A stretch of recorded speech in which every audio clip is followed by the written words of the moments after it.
for me, I notice a big difference in the way I feel when I am very cognizant about what I consume in terms of dairy, gluten, sugar, alcohol, of those things, and stress. And if the two of those things are happening simultaneously, which, let's be honest, wine and stress often are paired very closely together. Cue music. Places, everybody places. We're starting in 3, 2. It's time for Life Interrupted Radio, a show dedicated to practical skills for your mind, body, and soul. We're hoping we'll go in one ear and stay there. Here's the host of the show, Sharon Saylor. Welcome to the Autoimmune Hour on Life Interrupted Radio, where we look at the rise of autoimmune disorders. The NIH estimates nearly 24 million Americans have an autoimmune disorder. To put that in perspective, cancer affects about 9 million and heart disease up to 22 million. You'll be as surprised as I was to find out what autoimmune entails. I brought together top experts that range from doctors, specialists, nutritionists, researchers, and even those recovering from autoimmune to bring you the latest, most up-to-date information about autoimmunity and how to live your life uninterrupted. So let's get started. Welcome, everyone, to another episode of the Autoimmune Hour on Life Interrupted Radio. I'm your host, Sharon Saylor from SharonSaylor.com. And as always, it's my pleasure to be with you here Friday night, every Friday night, 7 p.m. Eastern Time, for another interesting episode of the Autoimmune Hour. Wow. It's been a strange week. We had so many things happening, and we've had an incredible heat wave here in the Pacific Northwest with a lot of smoke in the air, things like that. I've had to be super careful, not only just with my autoimmune condition, but health in general. There's some health warnings out here about the air. It's very sad. It's just, oh my goodness. So many things can happen to us that are unintended, unexpected. Yeah, well, I'll tell you, my autoimmune condition diagnosis was certainly unintended and unexpected, but even a lot of things can happen and be thrown in your way that you're just like, wow, didn't see that coming. So anyway, tonight I have a great chai tea here, and I have some homemade almond milk in it, so I'll be slurping on that. I hope you're cuddling up with something nice and to enjoy the next hour with us, because tonight we have Alexis Bigwarfe. She is a wife, mother of 3, dog owner, and advocate for those without a voice.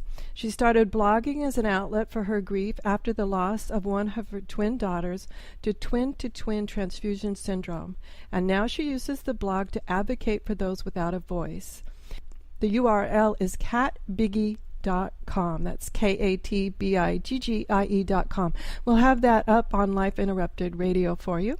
And she is written or edited and self-published numerous books on her own and for other authors through her hybrid publishing company, Biggie Press.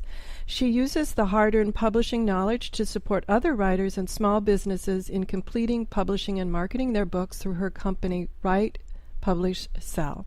She spends her free time writing about children's and maternal health topics and survival strategies for busy moms. Now here's the shocking part, if that wasn't shocking enough, all while living with Hashimotos and Lupus. But she's got an awesome story about thriving against the odds, regardless of your diagnosis. So welcome, Alexa. Thank you for being with us tonight. Thank you so much. I'm really glad to be here. This is such a great show for those of us fighting autoimmune diseases. Oh, my goodness, yes. And, it's always, I just love having these stories of people that beat the odds, against the odds, the thriving stories. We don't call ourselves survivors here. We call ourselves thrivers. Because, oftentimes people say to us things like, you're so brave, or something like that. And I'm like, I didn't know. That's a silly question to me. I mean, like, what's the alternative? I'm not just going to curl up on the floor. So tell us, my goodness, Hashimoto's and lupus. Can I ask, did they come at the same time? Which came first? And tell us a little bit about how you came to find it out. Thankfully, they did not come at the same time because that would be really, really, really difficult. But as most of us with autoimmune diseases know, they often run in packs. And once you have one, you're more likely to develop another one. So I think that was good thing in one way because I knew to keep my eyes open. But actually, well, let me just back up. So the Hashimoto's, I actually received a diagnosis very young. I was 19 when I started having issues and went to go see an endocrinologist and was actually diagnosed with Graves' disease at the time, because apparently for those of you with thyroid diseases are probably very familiar with this, when you are having thyroid issues and thyroid disease, your thyroid's all over the place. So at the time when they first were following me and taking my blood and all of that stuff, I was at a point where my thyroid was spiking. So they put me on medication as if I was hyperthyroid.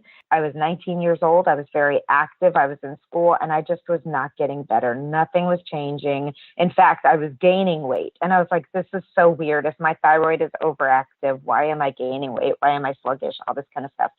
As 19-year-olds are, I figured I knew better than the doctor. So I just stopped taking my medication and stopped going to see him.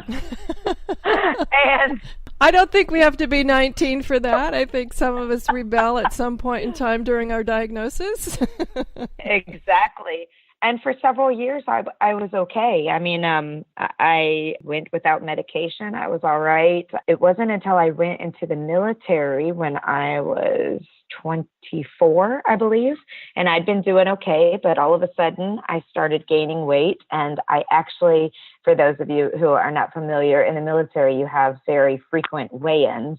And I actually failed a weigh-in by 1 pound. I was 1 pound over my max weight. And thankfully, it seemed like a gut reaction to me. I was like, really, over 1 pound, you're going to throw me through all these tests and everything. But before they start punishing you for being overweight, they actually put you through a medical examination to make sure that there's not something else going on. And it turns out that my thyroid... Well, thank goodness. Yeah, exactly. It turned out that my thyroid was really low. And I'll never forget the doctor because he was so excited. And he was like, I'm sorry, I don't normally get excited about this. But he was like, but you have no idea how many people fail our weigh-ins and there's nothing wrong with them. And he was like, and there is something wrong with you. And I'm like, that's not very exciting. Not very exciting to me, but... Although... Well, Alexa, it was funny when I finally got the label for mine. I think back now that my first autoimmune, now that I've studied it so tremendously over the last 3 years, was at 16. But I didn't know until decades later when I finally got a label. And in a way, I was oddly sort of maybe relieved, not excited. But it was fun, like, finally. Well, and there was relief to it for me, actually, because I had been battling my weight and I was kind of like, okay, this is good. I can get on medicine. I'm not going to get punished is a strong word, but you do get in trouble and it can damage your career in the military if you continue to struggle with your weight, because that's one of the requirements. Just like anything else, it's required that you stay fit and in shape and within the standards. So I was relieved that there was something, and that it was something that could be controlled with medication and all those types of things. So they got me on the right type of medication that time. And since that point in time, I'm now almost 41. And since then, I've been able to other than throughout pregnancies where your thyroid goes bonkers, and mine always dropped really, really low whenever I was pregnant, it's been managed fine with Synthroid. So, but I have found that I cannot take levothyroxine. I have to take the actual brand Synthroid, or my thyroid starts to go crazy again. That's interesting. I myself have certain brands of medications, and they'll say, oh, it's all the same. And I have to say, it's not. For whatever reason, it's not the same. Well, I think it takes a lot of courage to go back to the pharmacist and or doctor and or insurance company and say, look, this brand was working great, and now this new brand is not working great. Well, and I do have to pay more. It's almost a $25 difference for me to get the brand name over the off-brand name. But as my rheumatologist was telling me, which I'll get to him in a second because he's the lupus doctor. As my rheumatologist was telling me, there can be up to a plus or minus 30% difference in what they put in the off-brand. I didn't realize it was that much. Which is a huge difference. That's huge. Yes, because for the lupus, I take Plaquenil, and there is an off-brand, a generic brand of Plaquenil. And he says some people just don't do well at all with it. Thankfully, I have been doing well with it since I started on it. But they ran out of it at my pharmacy. So now they're giving me the brand name at the off-brand price, which I'm fine with. But anyway, so the lupus diagnosis didn't come until I was 33 years old. So quite a bit later. And lupus can be triggered by severe stress, extreme stress, particularly if you already have the markers for it, and pregnancy in women. And I had both of those going on at the same time. It was my second pregnancy. At the time, I worked in Homeland Security and counterterrorism. I was working really long hours and a really stressful job. I was also getting my master's degree, and I had a 2-year-old at home. No stress? So lots of no stress? What are you talking about? Go ahead. Sorry. Right. Lots of stress. And yeah, no kidding. No stress at all. Lots of stress, pregnancy, and just life was crazy. So it started with extreme pain and swelling in my knees. And when I say extreme pain, I mean like I wanted to cry walking up and down stairs. It hurt so badly. And I was so frustrated with my OBGYN because I went into her to my appointment. Granted, this was my second pregnancy. Everything was going well.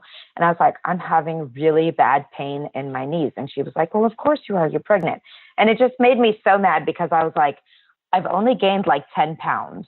So extreme pain in the knees for weight gain. Yes, if I had gained 150 pounds, maybe. Right. But second of all, your pain from weight gain and things like that, that's like discomfort and a little bit of pain. That's not, I want to cry every time I go up and down a stair, And then I started getting pain around, swelling around some of my other joints in my hands.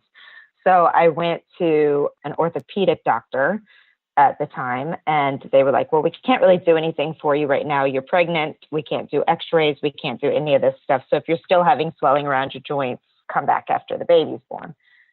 So the baby's born, everything went well. I was feeling okay. And the swelling in my knees and pain just would not go away, to the point where every time I bent down to put her in the bathtub or pick her up out of the bathtub, I was terrified I was going to drop her and break her poor little skull. So I told my mom about it, she's a nurse and in nursing admin. And she was like, well, I think you need to go see your endocrinologist because we looked up some of the stuff, and she said, if your thyroid's off, it could be causing some swelling and joint pain, but I don't know if this to this extreme. And oh, by the way, your her sister has just been diagnosed with rheumatoid arthritis.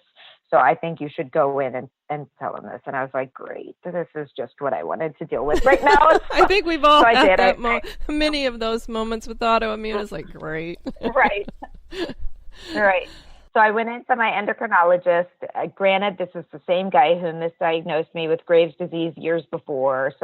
And he's at the time was like just barely even still practicing. He was like on his way out the door, retirement. And so I just didn't feel real comfortable about the whole situation. But he said, no, it's not your thyroid. I don't believe your thyroid would be doing all this craziness. I'm going to refer you to the endocrinologist. He thought I also had RA. So, my rheumatologist that he referred me to is very old school and very, very, very thorough. So they put me through every test under the sun. And again, they don't want to take, because they're so overloaded with patients, they don't take people unless you meet a certain number of markers towards autoimmune. So I had all the markers. I had the swelling, the joint pain, the butterfly rash, the antibodies, the whole slew. So they were like, yep, you won. You definitely have something going on. So, but the good news is they believed that it was very early on, and were very, because I was 33 years old. I'm sitting there in the waiting room with a bunch of people far older than me. And he was like, the good news is we think that we've caught it very, very early on. I did all the x-rays and scans and everything. They were like, there's no damage to your joints yet. So let's get you in, let's get you on medication. And they did. They started me on Plaquenil. He was like, I want to start you on, I don't want to go to prednisone or some of the stronger drugs because of the side effects. If we can get this under control with Plaquenil, let's do that. So we started it. And within a month, the swelling started going away. I still have flare-ups from time to time. I will tell you that one of the biggest things I think that led to my drastic healing was that my daughter was born with something called MSPI, milk soy protein intolerance. The formula for that is something crazy like $25 a can. And we could not even imagine spending that kind of money for the first year of her life. So I decided to pump and nurse her, which meant I had to give up everything that had any kind of dairy or soy in it at all. So I basically went extreme paleo.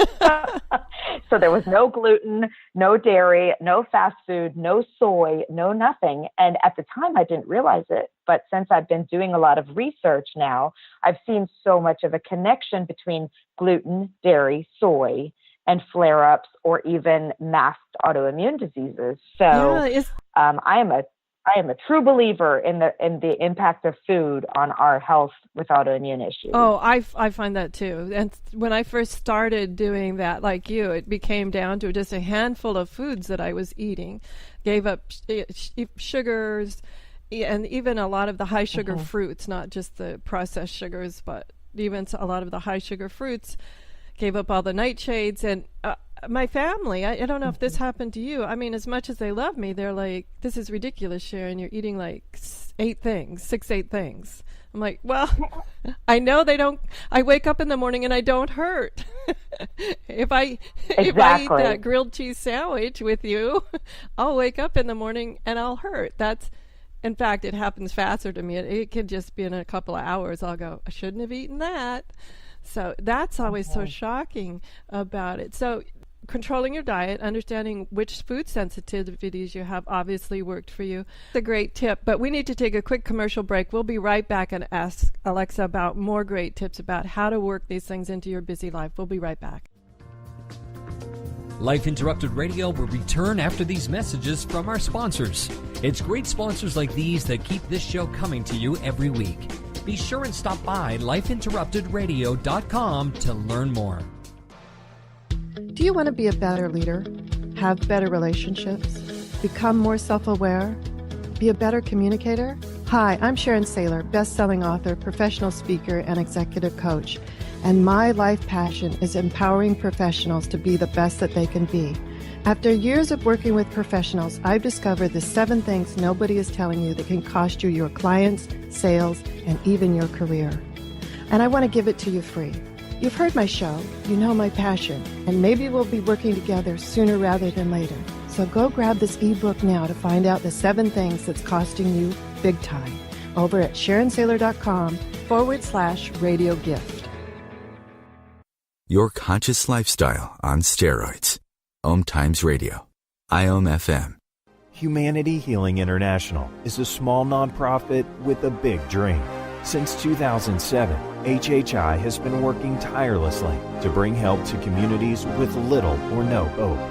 Our projects are not broad mandates, nor are they overnight solutions, but they bring the reassurance that no one is alone and that someone cares. To learn more, please visit humanityhealing.org.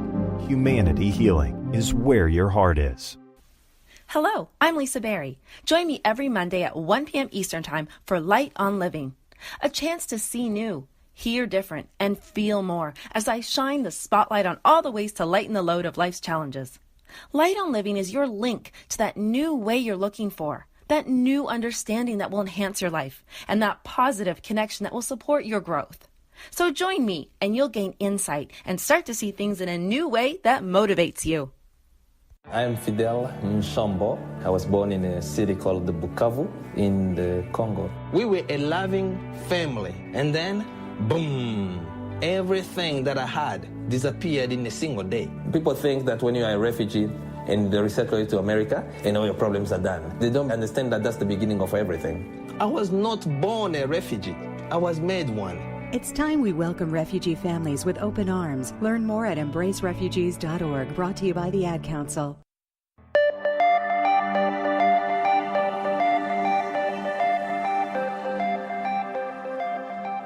Welcome back, everyone, to the Autoimmune Hour on Life Interrupted Radio. I'm your host, Sharon Saylor from SharonSaylor.com, and we're here today with Alexa Bigwarfe. She's from Write.Publish.Sell.co, as well as catbiggie.com, which are her two companies, and she's sharing with us her thriving story of how she's able to be such a busy mom, owner of two major companies, a blog about her dealing with the loss of a twin daughter. Oh my goodness, she's just a busy, busy woman. And when we had to take that quick commercial break, she was sharing with us some tips. First, she talked about her diet. Alexa, what other tips have you noticed that have helped you keep up such a crazy schedule? Stress management for me is huge. As I mentioned, when I was diagnosed with the lupus, I had a lot going on. I was in school full-time. I was working full-time in a very demanding job. I had a little one at home, and then we had brought in another little one. Over the next year, my symptoms came and went. And at some point in time, I remember having a conversation with my rheumatologist and him saying something to me like, you have two choices. You can continue to work in an environment like this that is crazy stressful and potentially, get really ill and die. Okay. or you can find a new career field. And, and it was a very, very, very stressful environment for a lot of reasons. But so my husband and I took a look at our budget and a look at our life and decided that it was probably a good time for me to plan on staying home with the kids and stop working. Little did I know that within 3 months of coming home to be with the kids, I would get pregnant with identical twins who were then very sick. And that was a stressful situation in itself. But for me, I noticed a big difference in the way I feel when I am very cognizant about what I consume in terms of dairy, gluten, sugar, alcohol, of those things, and stress. And if the two of those things are happening simultaneously, which, let's be honest, wine and stress often are paired very closely together. I noticed that I do have more pain, in particular in the mornings when I'm getting up, and the brain fog definitely gets worse. But sun is also a really big contributing factor to my symptoms. And unfortunately, or fortunately, I live in Columbia, South Carolina, so it's very sunny most of the year and very hot. And I did go off my Plaquenil for about 6 months just because I wanted to test if I could manage my symptoms on my own with diet and those types of things. And I actually was feeling fine, but my rheumatologist got really upset with me. But one of the big things I did notice is I was not as impacted by the sun when I wasn't taking the Plaquenil. Of course, this is a completely uncontrolled experiment that millions of things could have impacted. So I would never tell anyone to stop taking their medication because it will, whatever. Long story short, my rheumatologist did say, look, if you don't go back on this medicine, we know from years of things that it can keep the disease at bay from getting worse. I can't tell you that you won't wind up having worse things happen to you later because we didn't keep it here. So after listening to him, I decided that he was probably right, probably knew what he was talking about. But I think we all have. I've just in the over 140 shows I've done and knowing myself, I think we all have those moments of just like, I'm done with this, or I'm feeling so much better. Maybe I don't need to take the meds, because in all honesty, a lot of these meds have some pretty significant side effects. Some pretty significant, I like to call them alternative symptoms.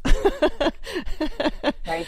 Because some of the times with some of the meds I have been on and off, I have said to my doctor, let me choose my symptoms, because sometimes I didn't care for.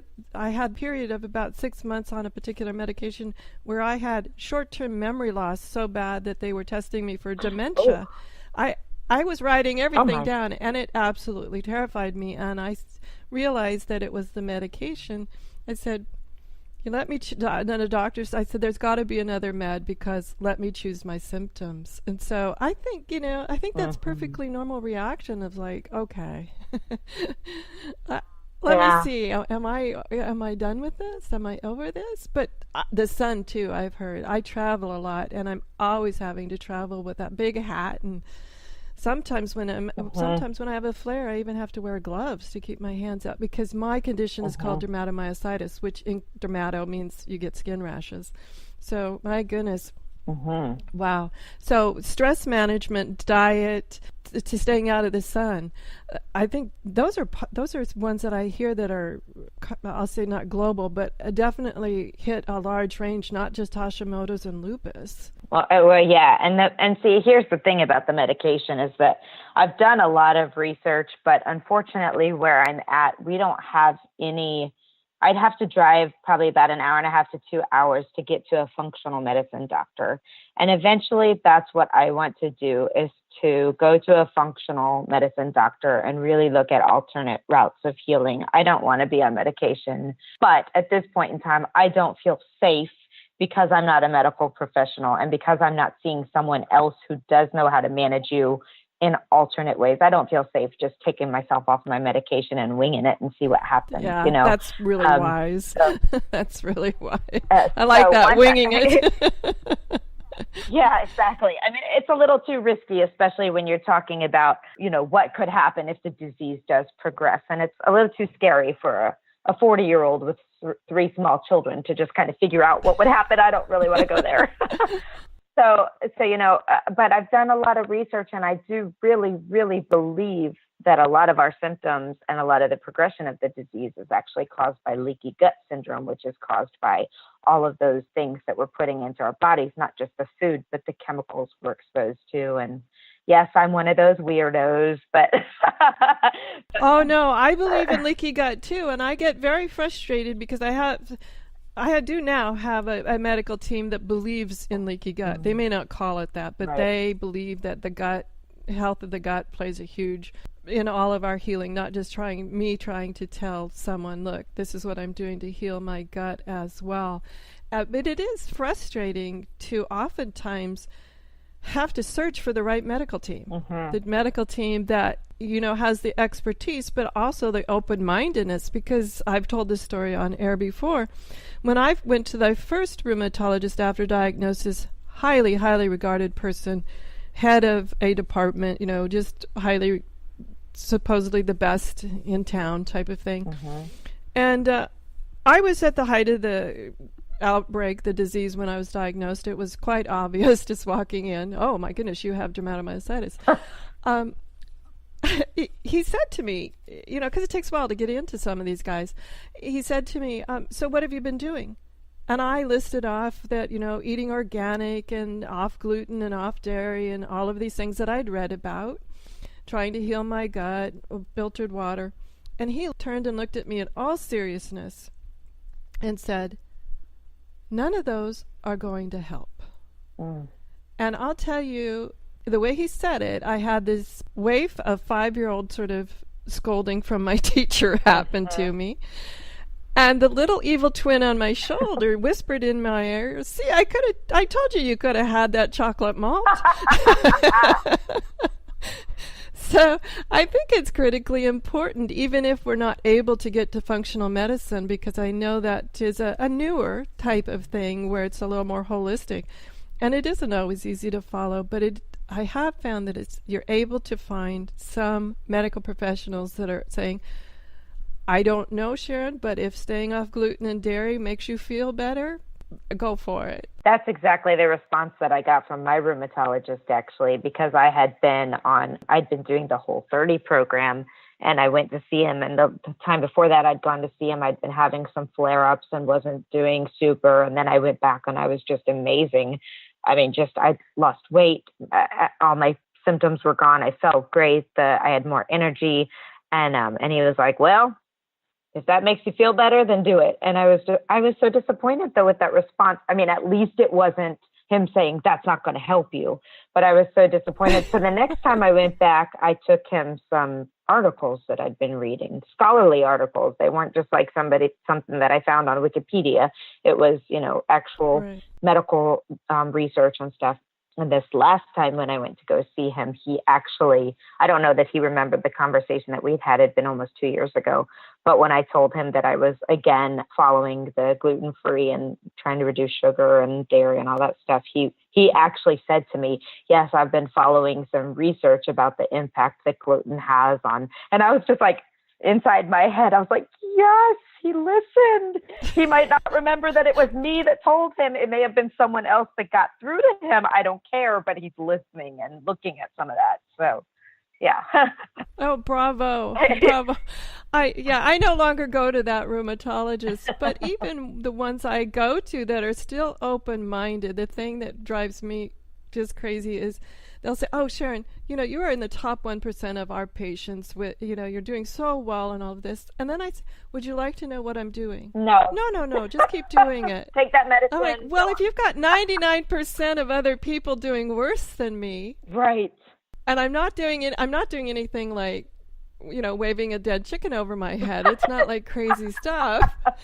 Why not be open? So I'm glad you found a doctor that was open, willing to look at some things that were possibly being able to easily implement. Right. Sometimes I travel a lot. It's not that easy with your diet. You have to carry a lot of food with you. Yeah. But it can be crazy. Oh, my goodness, Alexa, we need to take another quick commercial break. When we come back, we're going to talk to her about what it's like running two very successful companies as well. So we'll be right back after this quick commercial break. The best of holistic, spiritual, and conscious world. OMTimes Radio. IOM FM. Ascending Hearts is no ordinary dating site, but a spiritual dating site with a purpose, to link you with your soulmate. We engineer the serendipity so you can trust that you will attune with someone that has the same matching vibration as you. Ascending Hearts, the conscious dating site for the spiritually aware. Try Ascending Hearts for free. AscendingHearts.com. My name is Victor Furman. Some call me The Voice. I've always been fascinated with human nature, spirituality, science, and the crossroads at which they meet. Join me Wednesdays at 8 p.m. Eastern on OMTimes Radio, and we'll explore these topics and so much more on Destination Unlimited. What are all the things you witness online in a day? Cats playing piano, selfies on your feed, your friend's picture being turned into a nasty meme that's been shared 50 times, 51, 52. When someone's being bullied online, it's hard to know what to do. Now you can speak up with the witness emoji. It looks like an eye in a speech bubble, and it's in the symbol section near the clocks in your phone. You'll let the world know it isn't cool, and you'll let your friend know you care. Learn more at eyewitnessbullying.org. Brought to you by the Ad Council.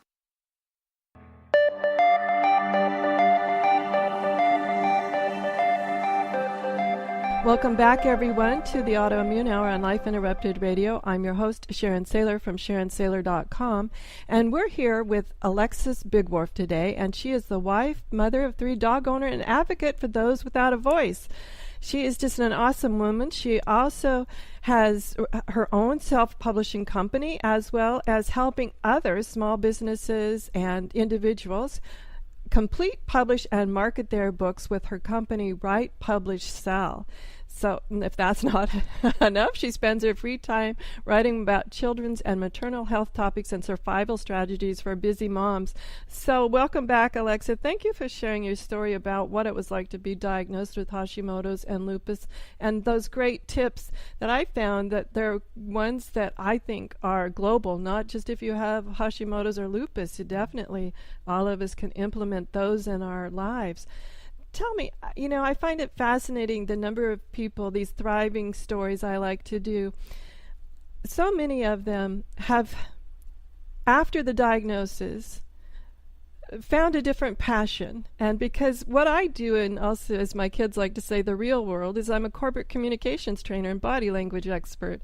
But the minute I got diagnosed with an autoimmune condition and I went through my own struggles trying to get quality information, I started the Autoimmune Hour because I wanted to share. And I find other people, when they come up against crises or trauma in their life, there's a certain number of people that will take it and turn it into a mission. And I think that's you're one of us, aren't you? I am, but it kind of came about in a convoluted way. When I was originally diagnosed with the thyroid issues, and even when I got my second diagnosis and actually took my medicine and did what I was supposed to do. That didn't really surprise me terribly because thyroid issues run in my mom's family. So like she'd been super, super, super hyper to the point where they had to remove the majority of her thyroid. And she had another brother and sister. So again, if you're new to thyroid disease, they are definitely family. They run through the family. So keep an eye out for your kids and other family members if they start having symptoms. But so the thyroid thing I'd grown up with that. It was kind of normal. The lupus, however, I'd had a friend's mom in college who died from symptoms from her lupus disease growing out of control. So here I was, 35 years old, had just had my second child and was given this diagnosis, which to me only happens to old people or older people and led to death. So it was really, really, really scary. But I kind of just shut down about it because I was like, I don't know that I can even handle this right now, let alone, try and have anybody else weigh in on their opinions on it. And nobody had a disease that serious or what could be that serious. I was lucky that they caught it early on. And even my symptoms to me were horrific. Living in chronic pain is something I would not wish on my worst enemy. But to other people, they couldn't see that. It's not like they saw me going for cancer treatments or saw me lose my hair or saw me, you can't really show someone chronic pain or memory loss or any of those things. My whole family just thought I was nuts because, I couldn't remember anything. And they just were like, oh, that's just her. She's always been hyperactive. That's just that, But we know, and I think that's the important thing is we know. And one of the things I started doing through my process was journaling. So I could look back and say, oh, that happened. Okay, maybe that. So I found patterns, and that was so helpful to find the patterns. But it was really what really got me writing and doing more advocacy and talking about it actually had nothing to do with the autoimmune disease. It had to do with my third pregnancy, which was super, super high risk. I was now going into the geriatric stages, as I say, with air quotes there. I was going to be 35 when the babies were born. So I was of advanced maternal age, as they say, which now to me seems so funny as I have so many friends having babies into their 40s. At 35 seems still like a baby, right. But, anyway. And I had recently been diagnosed with the lupus. So I was high risk to start with. Then we found out that we were having identical twins, which are high risk pregnancy. And then we found out that they were, at 20 weeks, we found out that they were suffering from a disease called Twin Transfusion Syndrome, which is 100% fatal in babies, in twins, if not treated, and has very, very high risk regardless. And at 20 weeks, they were progressed far enough with the disease that we were told both babies would die. I was in and out of the hospital multiple times, 3 times to be exact. I was hospitalized the last time for 5 weeks on full fetal monitoring for 24/7 for 5 weeks. They were born at 30 weeks. One of them had heart failure. The entire right side of her heart had stopped working. And because of the fluid she'd taken on in her body, because of that, she had what's called hydrops.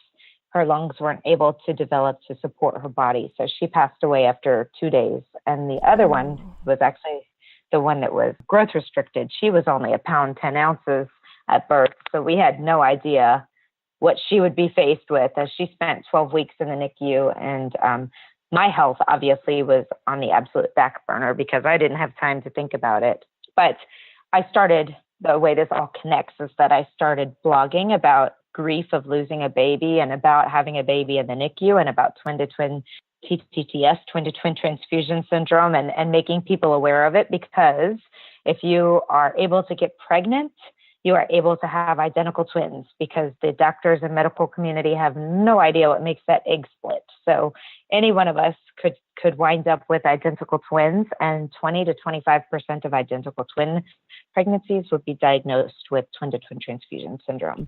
25%. Wow. More babies die from TTTS every year than SIDS, but it's not as publicly known because many of those babies are lost prior to 20 weeks, so they're not, quote unquote, counted. So, and it causes most babies with TTTS are born very preterm, between 24 and 28 weeks, which just causes all kinds of havoc on the babies and their poor little bodies. So all that aside, I was like, I'm going to make some noise about this. Other people need to know. I don't care if I scare the britches off of somebody. I wish someone had told me about TTTS. And in fact, the OB community is completely just blows my mind at how few of them still know about it or tell patients about it or know the severity of it, which is just frightening. I remember my OB just in passing mentioning that sometimes identical twins that share a placenta can not split it equally, and one of them gets too much fluid and the other one doesn't get enough. And if that happens, there's things we can do, no big deal. So I was like, this isn't something I really need to worry about. They can handle it if it happens. Right. Until it happened and we realized how much more serious it was. But so I started blogging. After that, I started about grief largely. When my surviving twin was 18 months old, a friend delivered a stillborn baby. And at that point in time is when I decided that I wanted to write the first book, Sunshine After the Storm, a survival guide for grieving mothers. So I reached out to all the bloggers and writers and people in communities that I knew that were supporting mothers in that area. We put together the book.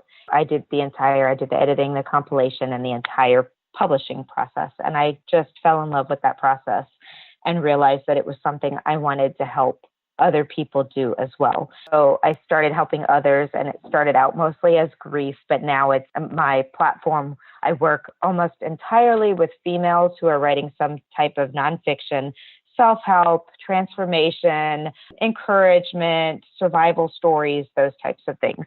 But throughout the process, I became an advocate for the March for Babies and for maternal and fetal medicine type things. And then slowly but surely started advocating for myself as someone with issues as well, because I realized like how much my own medical situation impacted everything else going on in my world as well, and how important it was to keep myself healthy, and how important it was for other people to understand the challenges that I was dealing with. I wasn't just some scatterbrained woman who could barely keep my life and my children's lives together. I was battling severe pain at some points. I remember a time in my life where I went almost a year with pain every single day, so severe that I could hardly walk. It was in my feet and in my ankles at the time. It would lessen as the day went on, but for the first several hours of the day, I just could barely walk from pain in my feet and my knees. People don't, like I said a little while ago, people don't understand that kind of chronic pain. And when you're young and you have small children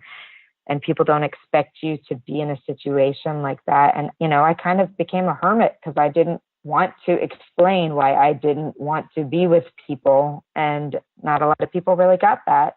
And thankfully, I'm sorry, I've been going on for quite a while here, but thankfully, once I got my life a little bit more under control and my diet under control and my stress levels under control, and our baby, thankfully, is now a very healthy and happy, almost 6-year-old. And I have 2 other healthy kids, and life calmed down because instead of having 3 kids under 4, I now have some older children, and, things naturally kind of leveled out a little bit, and I was able to get my health under control. But it was touch and go for a while. And it's funny because even we can forget going through periods of that level of pain once we're out of it, So I understand why it's difficult for other people to not get what chronic pain is like and how miserable it actually is, because I've almost forgotten now because it's been over a year since I've been in that place of pain every single day.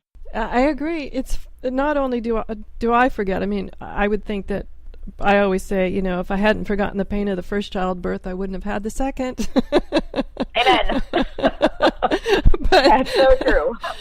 But then you find yourself 9 months pregnant and you're like, oh my gosh, this baby has to come out. Why did I do this? Why did I do this? Right. Exactly.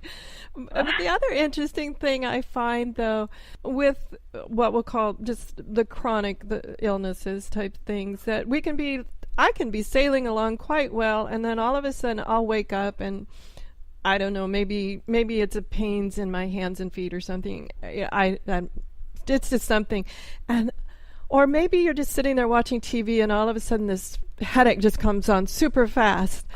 And you begin to lose perspective on when is an itch just an itch. And I think a lot of doctors, even doctors that specialize in chronic illness, if they don't have one themselves, have no idea what it's like. Like, is this just a headache? Or is this something, is this another flare-up? Or is this another autoimmune condition? Or, heaven forbids, is this a stroke? Or, if you haven't had something like that, personally experienced it, it's really hard to understand the depth of things that happen, and it's not always just physical. There's a lot of emotional upheaval that happens when you get a flare. There's a lot of mental games that monkey chatter starts playing along, like, oh my gosh, what did I do to make it go out of control? Will it get back in control? I just appreciate your honesty on how it was for you and still is for you on this whole idea, because it validates, like, oh gosh, I'm not alone. I'm not crazy. And I think that's the hard thing for a lot of us when the rest of the people in our world are quite healthy. It's hard for us to keep a smiling face and still be able to muddle through the day, regardless of how much the people in our world love us.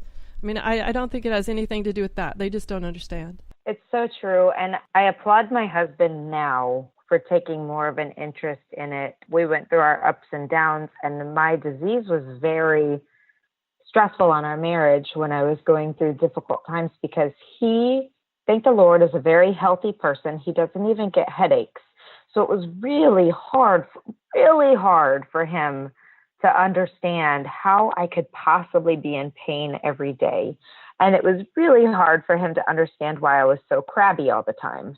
Because, I mean, as you know, when you don't feel well, you don't act well. And it was very, very, very stressful for us. And we went through some things, for sure. Thankfully, the last year or so, he's taken a much bigger interest. He's even gone to my last couple of doctor's appointments. He's done a lot of research about lupus and what it means. And that's made such a huge difference in our marriage and in our life and in our stress level as a couple, because he just didn't get it. And he had zero empathy. He had zero understanding. And life was quite challenging when I was going through rough times. And as a result, I think the fact that I know that I'm able now to talk to him about it, that I'm able to express to him when I'm having a bad day, it lowers my stress level, which impacts my disease as a whole, I believe. So I guess I share that just to say, if it is bringing stress into the relationships in your life, the best thing that you can do is not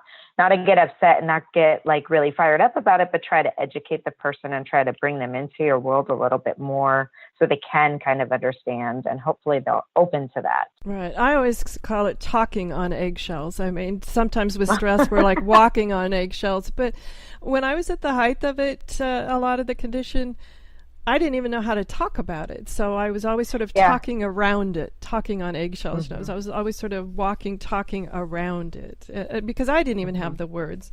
And one of the things when my writing and doing this show has helped put words to it, help me understand I'm not alone. Other people go through similar things. Okay, I'm not crazy. I'm not losing my sanity, any of those sorts of things. Oh my goodness. Alexa, you and I could go on and on. We need to take another quick commercial break. And when we come back, guys, we're going to have her tell us all about Write.Publish.Sell, because as most of you know, I am a published author through Wiley & Sons, as well as a self-published author. And that's how I actually met Alexa, was through another friend's published book recently. So we'll be right back and learn more about Write.Publish.Sell, because some of you have a book in you. So because share your experiences, let other people know what it's like. We'll be right back. Connecting you with the best of the conscious minds in the world. OMTimes Radio. IOM FM. Change and growth are part of natural life and also part of your spiritual life. Everyone needs support and guidance, especially during life passages. Upgrade yourself with the OMTimes Experts program. With OMTimes Experts, you have access to the best intuitive coaches, spiritual teachers, counselors, astrologists, and oracles. Our team was carefully selected so you can trust. Find out more at experts.omtimes.com.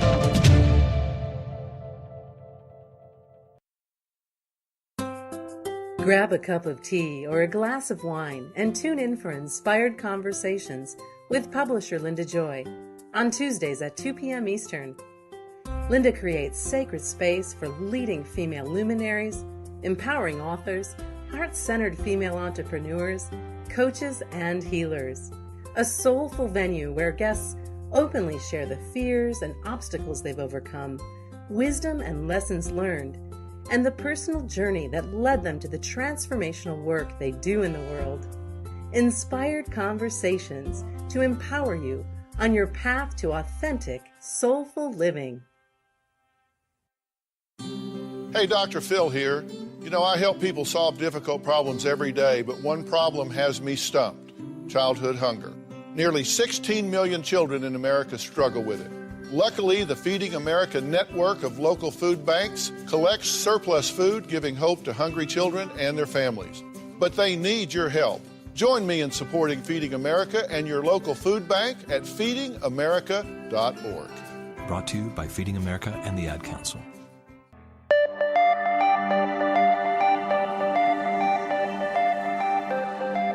Welcome back, everyone, to the Autoimmune Hour on Life Interrupted Radio. I'm your host, Sharon Saylor from SharonSaylor.com, and we're here with Alexa Bigwarfe today, and she is the owner and founder of Write.Publish.Sell. It is a publishing company that shares with writers and small businesses on completing, publishing, and marketing their books. And I just love this, that I think all of us should talk about whatever we want to talk about. And I believe there's a writer in all of us, whether we want to admit it or not. There's a writer in all of us, because stories are how we learn. And I don't mean, make it. You can do fiction stories, as you guys know. I have a children's books out now, but Alexa works with people in telling their story or sharing their wisdom. So tell us more about Write.Publish.Sell and how we can learn more about it and the kinds of things you help people and bring out into the world. Sure. So as I mentioned, I put together a book for grieving moms and did the whole process of that. And through that book, people kept asking me, how did you do this? What did you do? What does this mean? How do you actually publish and all those things? And I started to realize, there's a big need, because there are so many people that want to write a book and publish a book. There's a big need for somebody to literally hold their hand through the process, if you will, because there's so, as you know, as a published author, it's as simple as sitting down and writing a book until it's written, and then it's not simple at all anymore, because there's things you Exactly. have to know. Writing How is do you the find easy an part. editor? What types of editors? Exactly. What type of editors are out there? How much do I have to pay for an editor? What is an ISBN? Why do I need one? Where do I publish? How do I do? I mean, there's so many things, and you don't even know what you don't know until it's time to go through that. So I found that I really enjoyed the part of helping people get their books into the world, but the part of doing the stuff that's super overwhelming and scary to people, because they're like, I wrote this book, I want to publish it, I don't know how to do all these other things. So I'm like, well, guess what? I do. Don't spend all your time and energy trying to figure that out. I can help you through it. We do basically author support services, everything from taking a person who just has an idea that they want to write a book, taking them and coaching them and getting them all the way through the launch of their book, to people who come later in the game and are like, okay, I have a book, it's already done, it's already edited, now what? So we offer different services depending on where you are in that process. I find that a lot of people are super overwhelmed about two main things. When they come in, they know they want to write a book, but have no idea how to get started. So I have a free 30-day challenge that's just 30 days of small implementable tips, tools, strategies, resources to help you get through that process. And you can find that at write.publish.sell.co/writing-challenge. And that's just completely a free tool for you to use to help you get started. And then the second part is, again, where I said people come and they're like, okay, I realize there's a lot going on. I don't know how to do all these other things. Help. And then we figure out what they need the most help with, what their budget is, what they can, where they've fallen off the tracks, and how to get them back on and published. That's what we do. I also offer ghostwriting services. It's not something that I do. I mean, I usually have at least one person that I'm ghostwriting for, but it's not a huge part, because most people that I work with want to write it themselves and really just have this passion about their story. So most of my services are focused on the actual publishing process and doing the publishing for people and some marketing clients. Oh, fantastic. And it's a wonderful service because I always know that regardless of whether you have an autoimmune diagnosis or not, we all have a story that's within us that people can enjoy, laugh with, grieve with, learn from. I just think I'm such a huge fan of sharing our stories because that's one way that I have found that all of us can go, okay, it's all going to be okay. We're going to figure it out. We're going to figure it out. So thank you so much, Alexa, for sharing your story with us. And bravo for being one of our fantastic thrivers out in the world and making a difference. I just love to find the tribe of thrivers that we have here on the Autoimmune Hour. And speaking of that, we have the Transcribe Tribe is now available. Go to lifeinterruptedradio.com and a little pop-up window will pop up and ask you to join the Transcribe Tribe. Completely free to join. We're in the process of doing it. We have about 140 episodes now. Not all of them have been transcribed because we started this a little earlier and it's a huge undertaking. If you don't see the one you're looking for there, just drop us a quick email on the contact button and we'll put it at the top of the queue. I think we're about a little over halfway done now. So be sure and join the Transcribe Tribe over at Life Interrupted Radio. Everyone have a great weekend, whatever your adventures. And as always, enjoy. The information provided on lifeinterruptedradio.com is for educational purposes only. What you hear, read, and see on Life Interrupted Radio is based on experience only. The information presented here should never be used for any legal, diagnostic, or treatment purposes. Always seek sound legal, medical, and or professional advice regarding any problems, conditions, and any of the recommendations you see, hear, or read here on Life Interrupted Radio.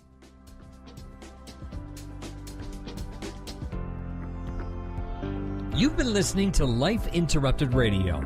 To learn more, listen to other shows, and gain free resources that can help empower your life, be sure to stop by lifeinterruptedradio.com. This episode is brought to you by mindfulnessinactionbook.com. To get your free 4-minute guided meditation to relax, refresh, and renew in just 4 minutes, and who doesn't have 4 minutes? Stop by mindfulnessinactionbook.com now. This guided meditation is in handy MP3 format, so you can use it anywhere, anytime. Download it now at mindfulnessinactionbook.com.